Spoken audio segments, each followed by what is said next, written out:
Number 1. Let me start off with a little backstory. I was 28 when this happened. My daughter was 8. My wife's mother was hospitalized with pneumonia. The hospital she was in was 2 hours from our house. Visiting hours ended at 9 PM. It was a Friday night, and since my daughter hadn't seen her mummy in a few days, we went and stayed till the nurses made us leave. It was almost 10 when we finally pulled out of the hospital parking lot. At the time, cell phones were still very expensive. The car I owned at the time was an old Pontiac Sunfire, and decided to give up the ghost about an hour from our house. So, it's dark, lonely, in the middle of nowhere in the hills of Kentucky. Everything is good as we head home. My baby girl talking about what kind of handmade card she was making for mummy when we got home.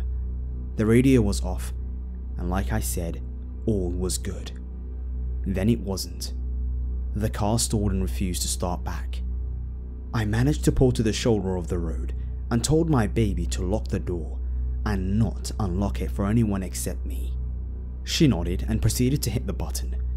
I raised the hood and tried to see if I could spot any obvious reason for the engine to die. Of course, there wasn't one. After a few minutes of me checking the fuses and checking for fuel pressure, etc., I decided that the car was a lost cause and that we had to get the hell home. It was a secluded backcountry road, and there wasn't any houses for about 1.5 miles from where we were. I told my baby to get out of the car and put her on my shoulders. We walked for about 10 minutes before headlights approached from behind. I won't say that I was not relieved when an older couple pulled up and offered us a ride to the house. They explained that they lived just a few miles from where I told them we lived, and that they had been to his sister's house for dinner and were on their way home, and since it was on the way anyway, they didn't mind giving us a ride. I accepted and climbed in the back seat with my little girl. We ride in silence for a few miles when the older woman started talking to my daughter. She talked about animals and farms and simple stuff that little kids enjoy hearing about. As they talked, I noticed the old man's eyes in the rearview mirror, lingering in my daughter's area. I quickly moved over and picked my daughter up, placing her on the other side of me, next to the rear passenger side door. The old man huffed a little bit and the woman continued to talk. That's when I noticed that the woman was looking behind her, beside the seat, and staring oddly at my baby. By now we were a few blocks from the house, and I told them to stop the car and let us out, that we could go to my brother's house that was just there. I'm an only child, and before my daughter could say anything about me not having a brother, I squeezed her hand a little and she just stopped. The man argued with me for a second and didn't want to stop the car. He acted like I had insulted him and proceeded to say stuff like, "Well, the girl wants to stay with us, but you can get out if you want." and "I wasn't planning on this shit." by now I was scared and severely pissed off. I politely told the man to stop the car right then and there, or I would reel his face off and use it to gag him. He stopped, and as we got out of the vehicle, the woman turned to my daughter and said, "Remember, I said you can come and play with my horses anytime, sweetie." Then, turning to the older man, she said, "What did you do? We were almost there. Did you see her? What's wrong with you?" The old woman's last sentence was muffled by me slamming her door shut and walking to the first house with the lights still on. I called the police, gave a report, and they took us home from there. A few days later, I took it upon myself to drive by where they had said they lived. The house was empty and had been for quite a while. I still call the country sheriff every now and then to see if they ever found anything out. Nope. Hey, old creepy fox, let's not meet again. Number 2. This happened about 4 years ago, when I was 16 and a few weeks away from beginning my senior year of high school. My mum and I were taking a trip out to New Jersey, who we hadn't seen in a relatively long time. We arrived early in the afternoon and we had a great time. It was great catching up with my aunt, and nothing out of the ordinary happened during our visit. It was around 9 o'clock at night by the time we left my aunt's house, and took about 20 minutes for us to hop onto the turnpike, About a half hour into our drive, my mum noticed that we only had a quarter of a tank full of gas left and decided to stop at the rest gas station to fill up.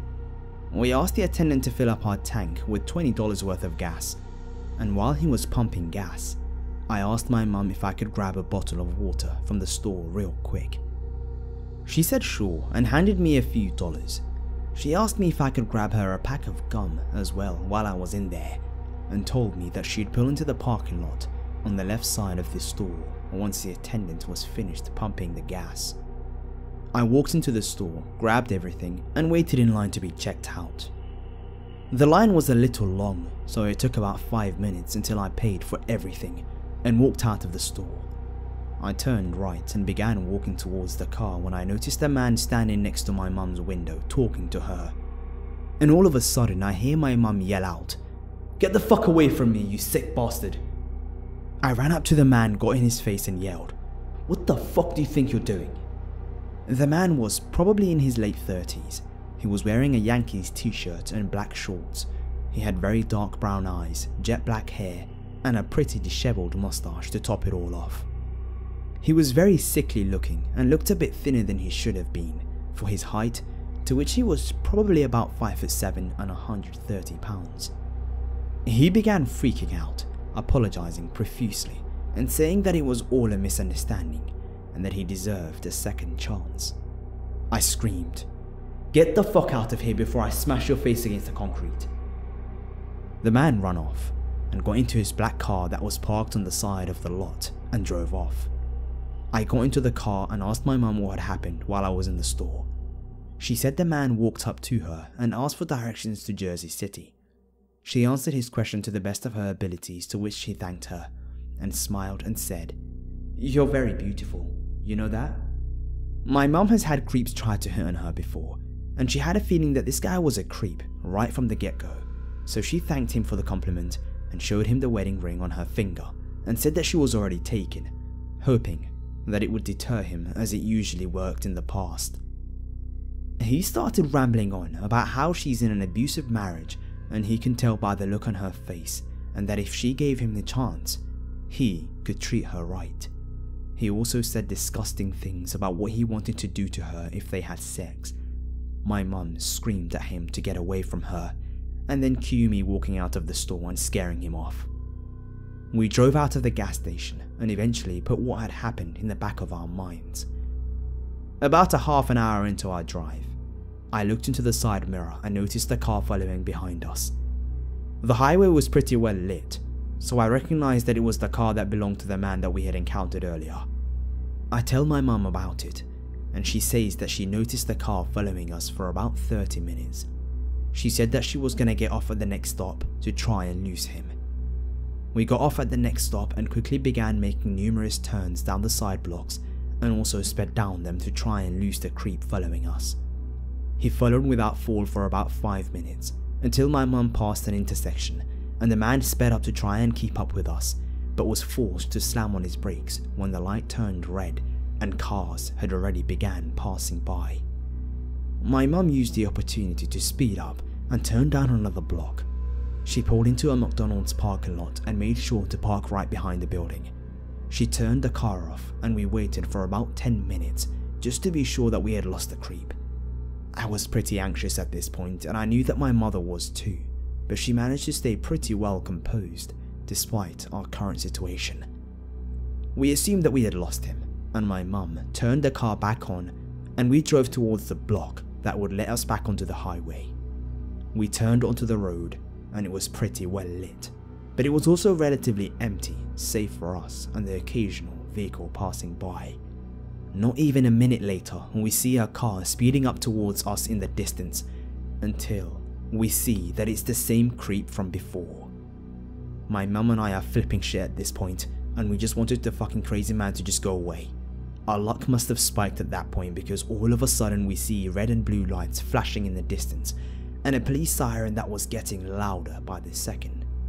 A cop must have been hiding somewhere or was about to turn onto the road when they had seen the creep speeding by and proceeded to chase after him. He speeds past us with the cop following him, presumably trying to evade him. Relieved, We turned back onto the highway and continued our drive home. We were both shaken up quite a bit from what had just happened, but we calmed down after a while. We were both just glad that we had gotten away from that creepy man, and that nothing bad had happened to either of us. The rest of our drive went by uneventfully, thankfully, and we made it home safe.